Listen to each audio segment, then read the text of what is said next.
Hey guys, welcome back to What the Fat. Today we have on probably the strongest guest that by far that we've ever had on the show before. Someone who I've been following for a very long time and is one of the people that I point to whenever someone's like, "Oh, if you're on a ketogenic diet, you get really weak and you can never lift any weight and you lose all this muscle." I'm like, you got to check this guy out, Derrick Johnson, because what he's doing is absolutely incredible, and I'm excited to dive into his story today. So, Derrick, welcome to the show. Thanks for having me. It should be a fun conversation. Awesome, man. I'm excited. So, can you tell a little bit about your background, like growing up? I know you got into weightlifting very early on in your life. Like, can you tell us a little bit about that? So, as of a few days ago, I've been competing for 22 years. Wow. And so I started when I was 12 years old in 1997. As a matter of fact, it was 3 days before I turned 12 years old. And I can always remember that because the day I started competing on January the 3rd was is my father's birthday. So it's an easy one for me. And then I know 3 days later is my birthday. My sister had an older friend who lived right next door to us. And he's probably, when I was 10, 11, he was probably 6 or 7 years older, but he was like 6 foot, 200 pounds, shredded. And we would always see him, me and my cousin, being like on the slimmer side, skinny side. And he got us in the door like push-ups every day, sit-ups every day. I would be running around the track. I was like, I got to get bigger, got to get stronger. And then he would tell me about this gym that he went to as a kid and how they would compete all around the state of Missouri. And I begged him for about 6 months. It got to the point where I didn't even talk about weightlifting anymore. And I came home from school one day. It was the day 3 days before my birthday, and he said, "Let's go." And then we go to this gym, and it was in like downtown St. Louis. And this was before like the renovations and all that happened. So it was pretty much like Skid Row, just dark and grimy. Even though I'm from South City, whereas that's a poor area and things like that. But here it was like, I really don't have any business doing here. But it was like this little gym and this old candy shop, dark, dim lit, water leaking from the ceilings. It was like if you've ever watched the Rocky movie and Apollo training in there, Yep. that looked better.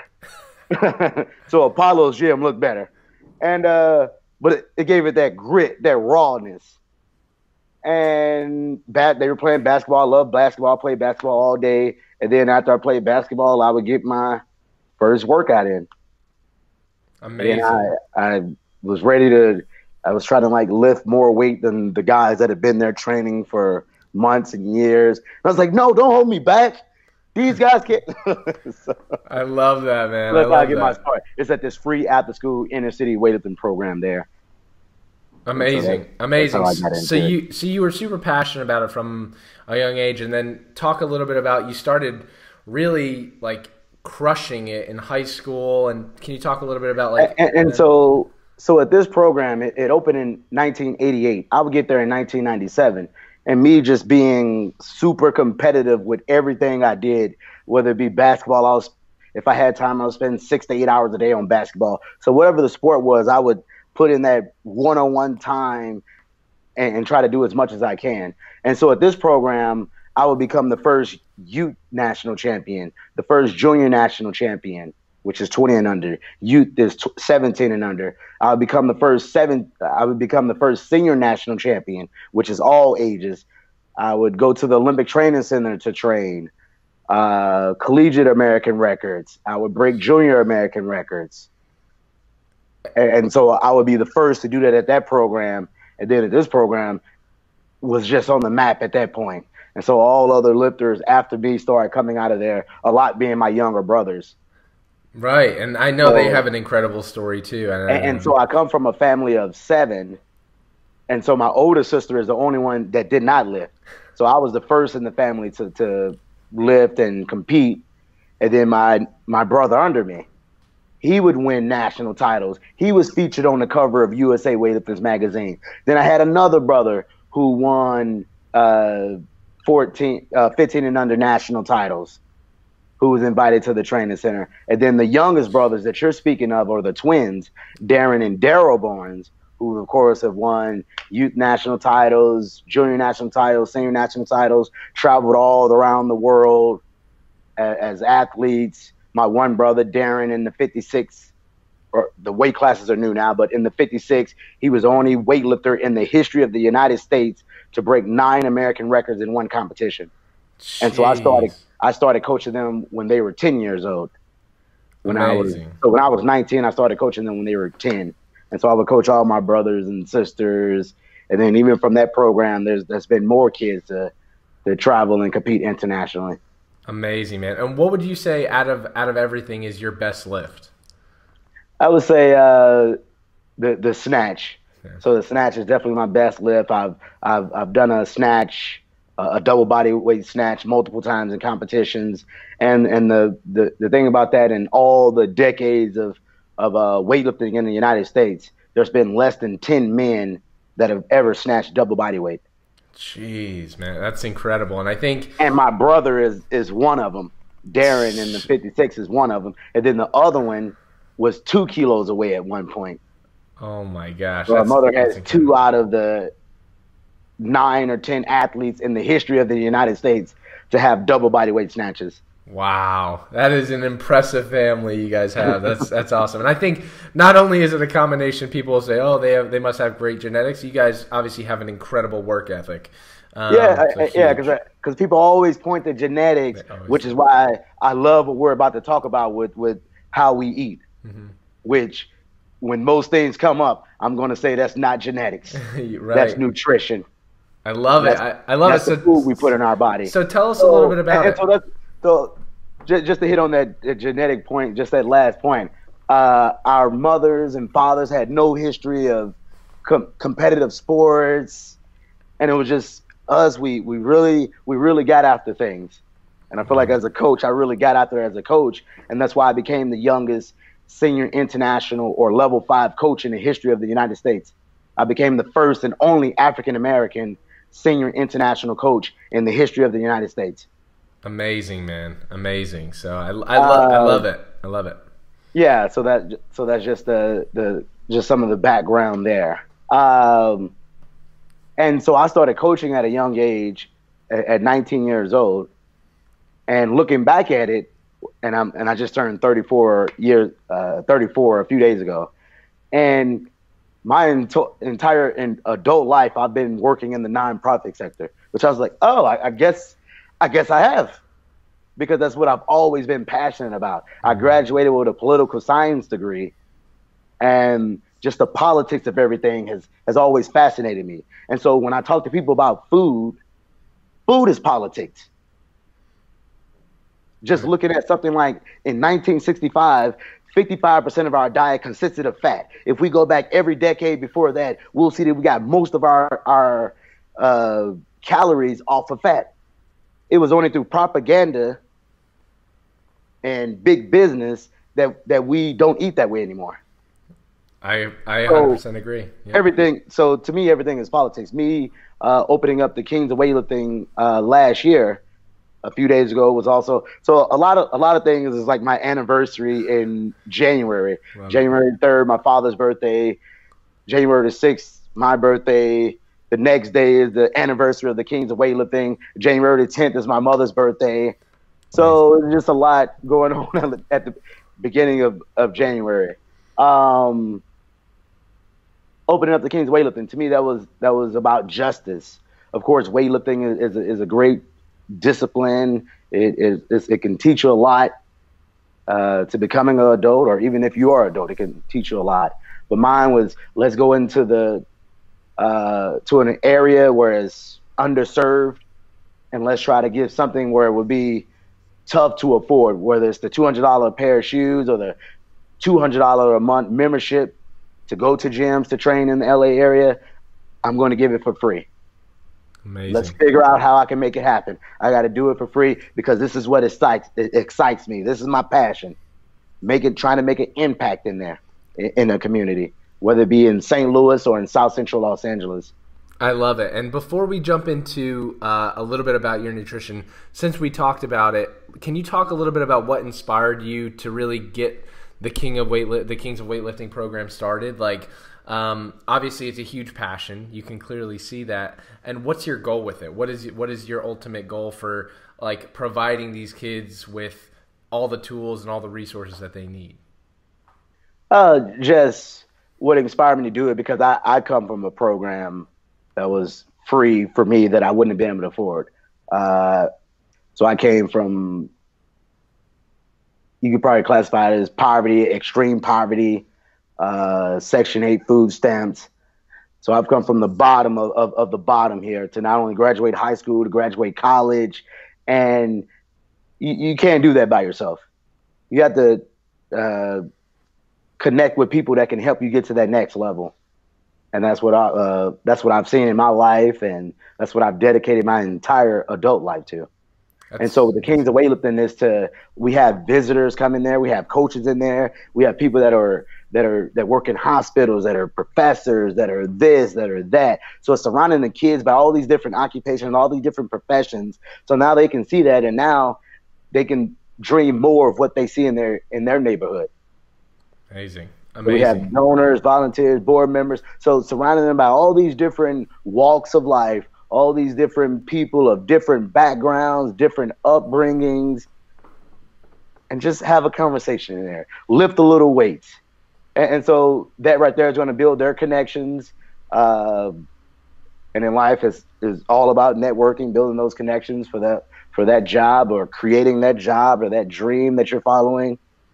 And that's my hope there. With that, I would like to see, whether it be if you just want to come in there and hang out, listen to music, get in shape, that's totally fine with me. If you want to get in there and compete, I'm all about that.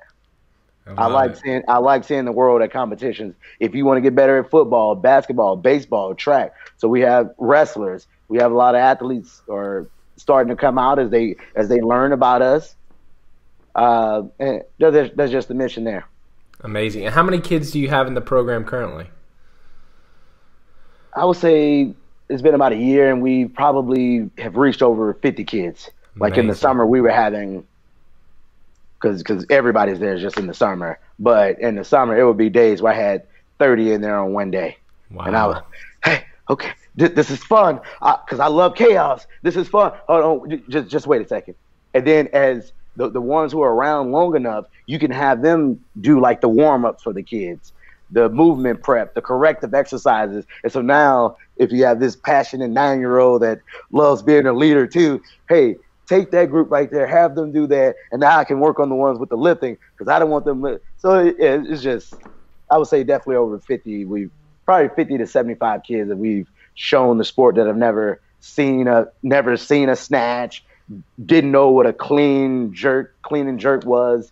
So hopefully we hit another 75, whatever, this year. Right, and I definitely want to make sure I'm going to post the link to it in the notes, because I love that. I'm all about giving back, and I think what you're doing there is absolutely incredible. I checked out the website, and I see you posting all the time. Like, one of the things I know you posted not too long ago was like athletes that are going to like 2-year colleges. You guys are covering like their books and their tuition. Like that's incredible, man. Yeah, I had a board member was like, hey, because our passion is education. Right. Weightlifting and scores how we connect, get through the door, the fun activity, the competitions. No, we're very serious about education.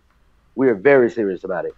So when they see that message, they already know. I'm already asking about the grades anyway.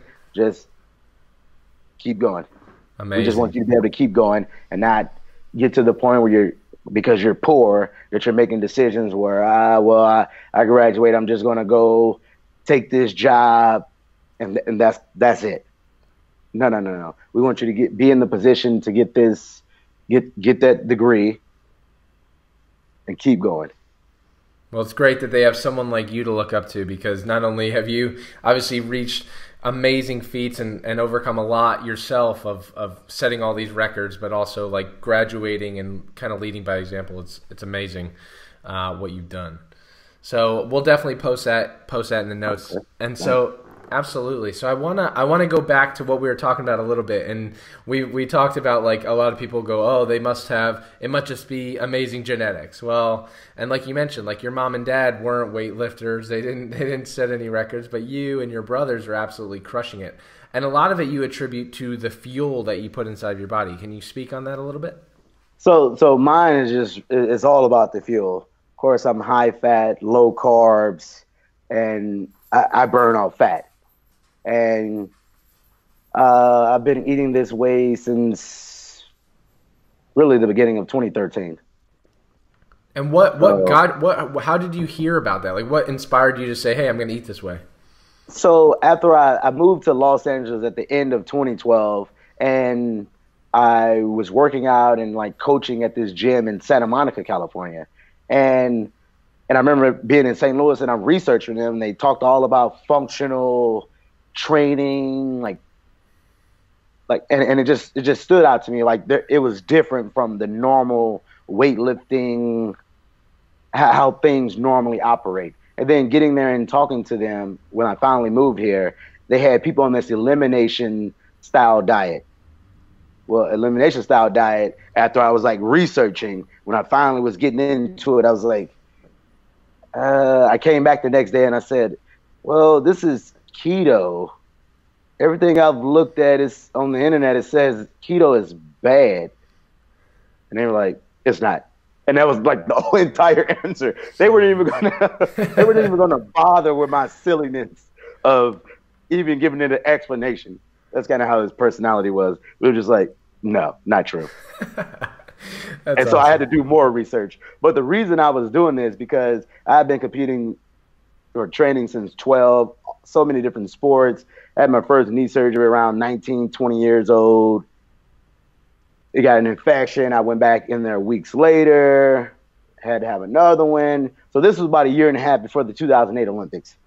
And it was probably a year before I even felt normal again after that surgery. The painkillers, the 800 milligrams of ibuprofen, the cortisone injections, multiple cortisone injections to both knees, to the back, the Vicodin, the whatever heavy painkillers that were popular at that time. And so really from 17 to 27, it was a cocktail of ibuprofen, painkillers, muscle relaxers, sleeping pills, because of course you're not going to be able to sleep that well in pain. Right. So that's the whole process there. At 27, so I'm at that gym now. This is LA life now, where people talk about nutrition more. And so that was the bigger thing, just having a conversation. And you know what? I like learning, researching stuff. I want to be on the cutting edge of everything. And elimination. So people that are in pain, because they were working with certain people that were from cancer and other sicknesses, or like in the gym. So I said, and this decreases the inflammation. And so now I'm researching like what inflammation is. Back to the basics. Yeah. And so it almost seems through the research and what they're saying with this ketogenic diet that I'm about to begin, that if this works, the inflammation will come off of my joints. So the inflammation is stored around joints. Athletes run into injuries around joints. So if I reduce the inflammation around my joints, I reduce the rate of my injury. That just sounds too good to be true. It doesn't make any sense. I'm 6%, 7% body fat. And they're saying like, you'll probably lose 10 pounds of inflammation. Ha ha ha. Sure. I in about 5 days, 10 pounds evaporated. It's gone. 10 pounds. I talked to my mother in about 5 days after this conversation. I said my knees look normal. Nothing's inflamed. I think I can. At that point, I hadn't competed in about a year, and I was like, I'm 27. That's a long career in weightlifting. That's a very long career. You'd be lucky to make it to 23, 24 with the type of pounding, especially if you started at a younger age. Yeah. I felt so fantastic that I said, I'll be competing at the 2013 national championships. And I was just going to coach out here and just stay active and train. That was my only goal with like moving out here. It wasn't to do any competitive things really. And now ibuprofen, painkillers, no need for them. So for that competition, I would win the 2013 national championships, attempt American records, go down a weight class because I was lighter after the inflammation was gone. Going into that competition, I went 6 months, no sugar, no grains, no alcohol, no dairy. So I was completely meat, spinach, well, pretty much meat, green vegetables, and I believe avocados. So that's what mine consisted of. And it was just day in, day out, same thing, measuring, get this fat in here. Oh, I'm tired. We got to get more fat in there. And so that's the thing where people say they have no energy. They're not getting enough fat to fuel them. 2014, break at the beginning of the year, break the senior American record in the snatch, make the senior Pan Am championships, make the senior world championships, score the most points in over a decade at the world championships for the United States. 2015, make the world championships. So actually going into 2015, I had the best shot at becoming an Olympian. Amazing, man. It's unbelievable. And I think that's why I literally talk all around the world and talk all about our research on ketogenic diet and performance and body composition. Right. And I always you're the guy I always point to, like, look at this guy, like, look at what he's done. And really what people fail to realize is the diets that they're eating now, it's only been happening for 50 years. Right. You're eating the new diet. I'm eating the normal human diet. Right. So mine is not an experiment to be. We just need history. Right. We just need the propaganda to stay out the way. And I know it's like, oh, you eat meat. Well, they do this to the. Well, actually, I eat pasture-raised, grass-fed meat. Amazing. That's not contributing to the grains being grown at any point, not contributing to GMOs and any of that other pesticides, like all that being used. So that's what people point to when they talk about meat. That's not the type of meat I eat. My meat does not. My meat requires open pastures, grass, and they say, well, that still contributes to the gases. No.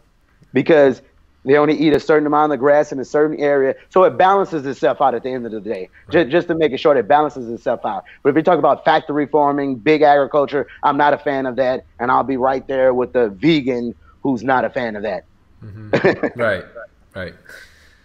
Now, when you tell people, like, when you're competing against people all the time, and you're like, hey, yeah, this is what I typically eat, like steak, avocados, vegetables, are they like, well, how aren't you feeling like crap? Like, how are you fueled? Like, do you get that a lot?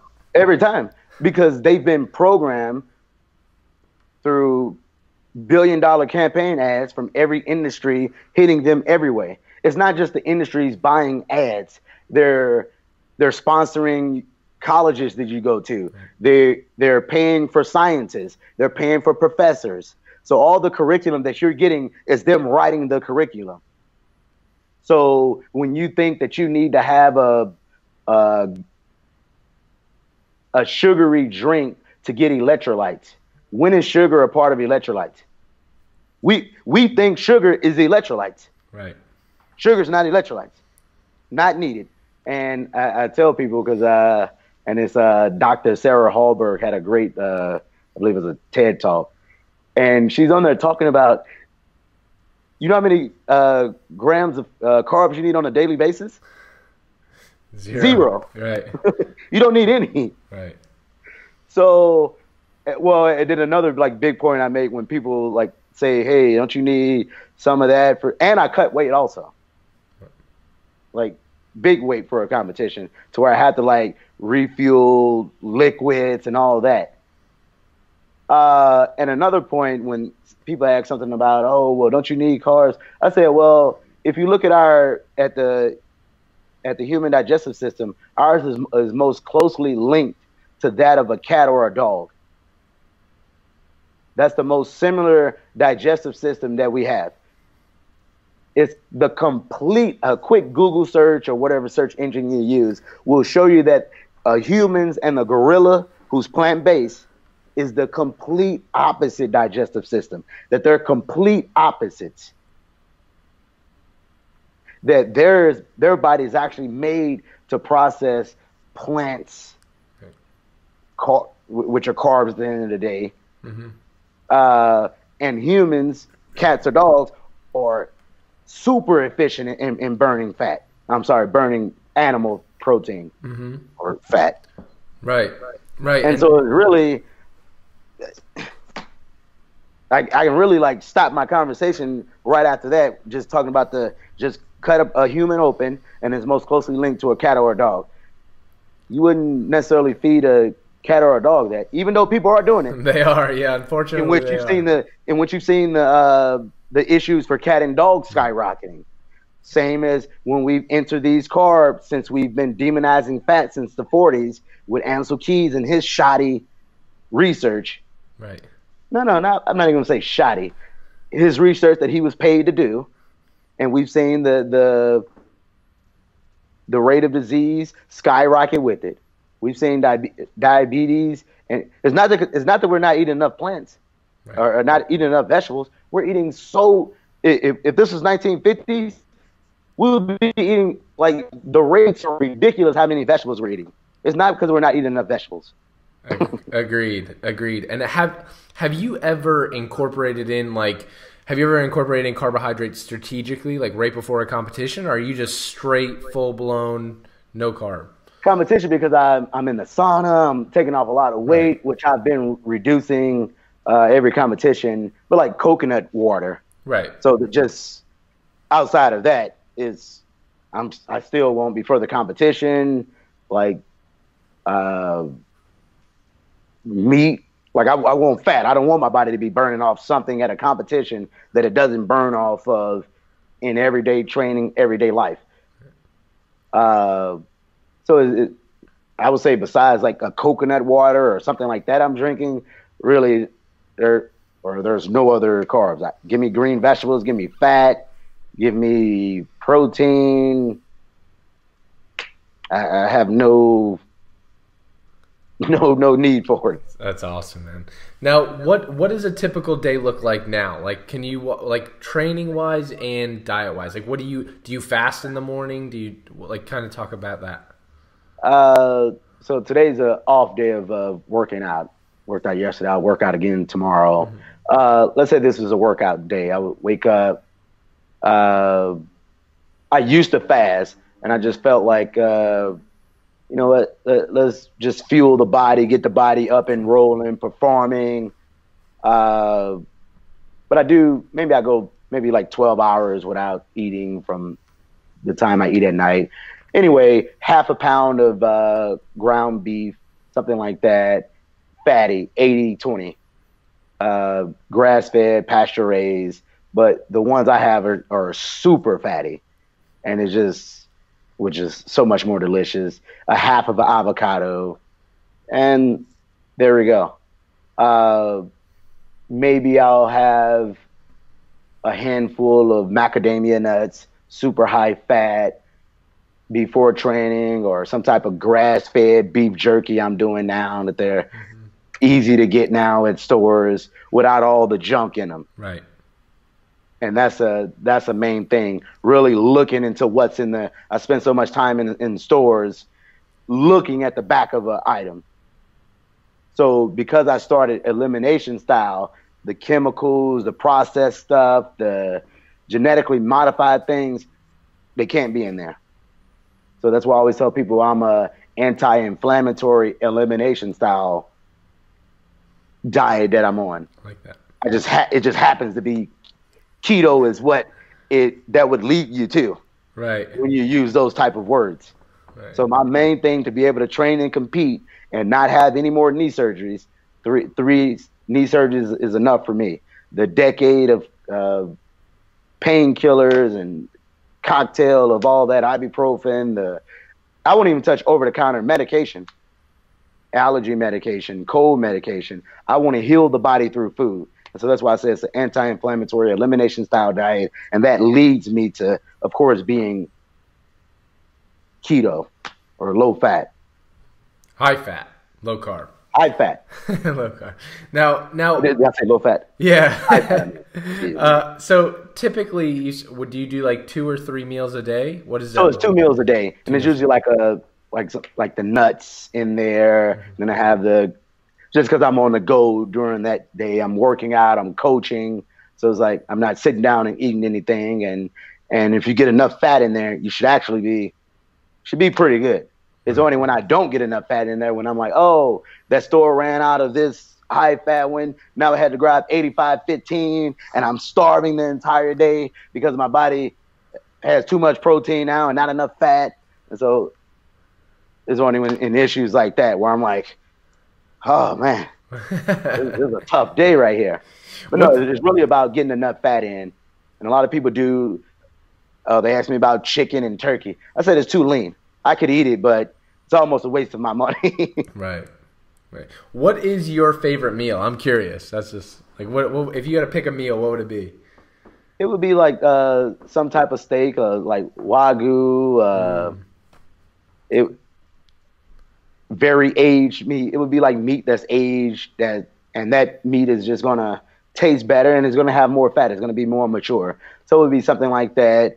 You can give me some type of like avocados is just good at any point. Of course, any type of green vegetables. So that's my typical style of eating there.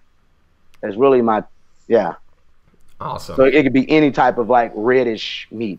Meat, vegetables, and avocados. I love that. There we go. We keep it real basic, real simple. That's it. Now, what about your workout routine now? Like you said, how many days a week do you work out, and how long are you typically working out for?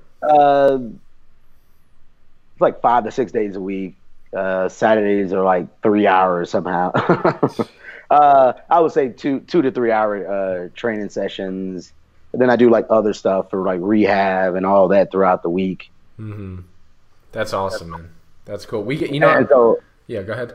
Oh yeah. And of course I'm talking as a weightlifter, but if I would say this too, if we were talking about keto, I would talk about basketball players. I would talk about football players. I would talk about CrossFitters.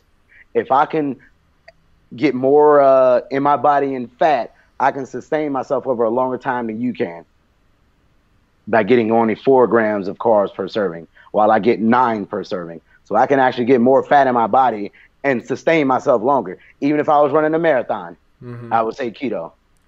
So, and that's the part that gets me. So it's this whole cycle when you eat carbs, you fuel yourself, you get a little spike, it crashes. So you're doing this the whole entire time. You're creating glucose and insulin is spiking. The pancreas is just nonstop working. To where we see a lot of these diseases have something to do with the pancreas being damaged.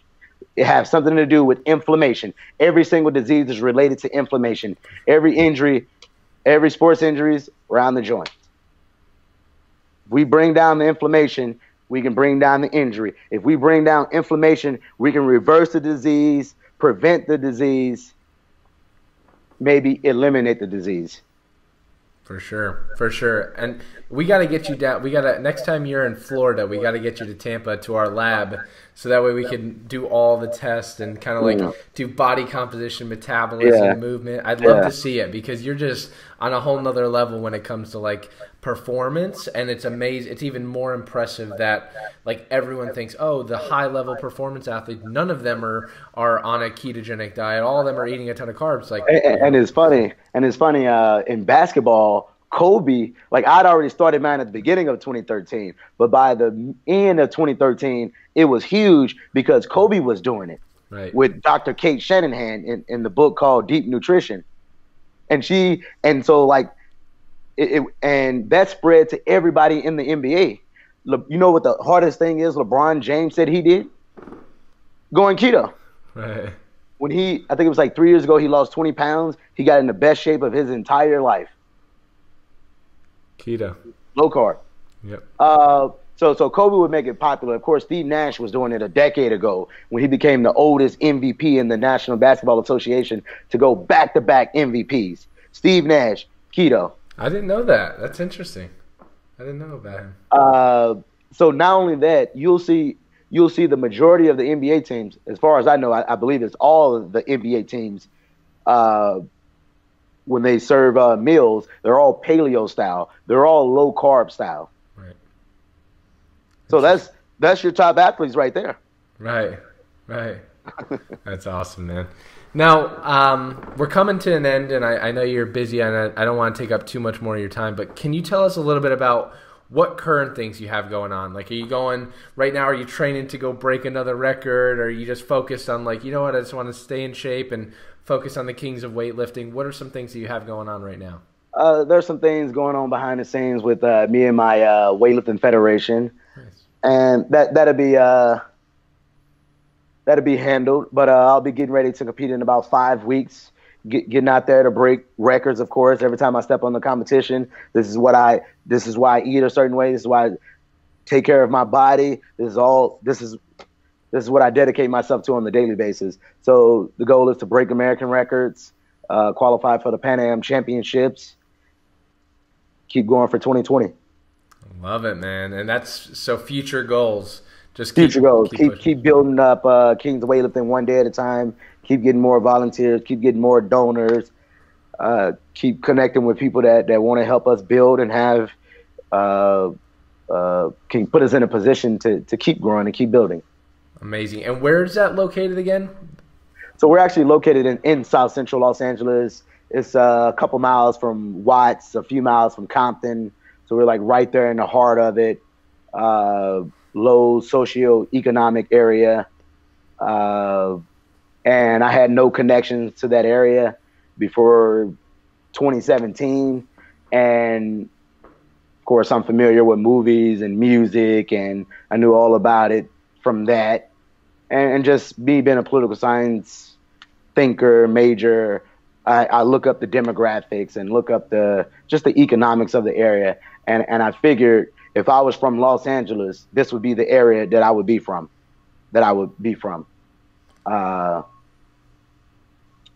And so I made my way to see how we can open this up. And so that process took a little bit, but cold calling and just getting out there. Right. Getting out there. Hey, I'm Derrick Johnson. I want to start this. And just seeing who was all for it. And we end up making it happen there. Amazing, man. And again, I think it's a huge mission. You could tell you're passionate about it and definitely want to do anything that we can do to help support it. And actually, I'd love to come out and see it, and maybe we can grab a steak next time I'm in LA. Definitely. For sure. Definitely. Man, for sure. Well, before we go, I just want to let people know, where can they find you? Where, like, what, on social media, your website, the Kings of Weightlifting website, all of it. So you can find me on Instagram, Facebook, Twitter at 4Derrick. Okay. So the number 4, DERRICK. So those are all my handles across my personal ones. Social media, the Kings of Weightlifting. Facebook and Instagram, you just go the Kings of Weightlifting. Awesome. And the website is kingsofweightlifting.com. Awesome. And I'll post all those in the show notes so everyone can just find it and click on it. But again, man, thank you for your time. I love your story. Thank you for what you're doing on a daily basis, not only with Kings of Weightlifting, but ultimately in this keto community. I think more and more people need to know who you are, and everything that you're doing is just absolutely profound, and you're a perfect example of someone who's pushing the boundaries of human performance and positivity at the same time. So I appreciate it. You know what, I would just like to put one last thing in there. Yeah. And so with USA Weightlifting going on like international trips, they have nutritionists there now. Mm-hmm. And so the nutritionist is 100% opposite of what I believe. And so I've been just trying to give them information on, or if we could even come close to how the NBA teams are doing it, right, which is like paleo, low carb style. That would be fantastic. Well, let me know if there's anything I can do to help, man. I appreciate it. All right, brother. Thank you very much. I appreciate it. We'll talk soon.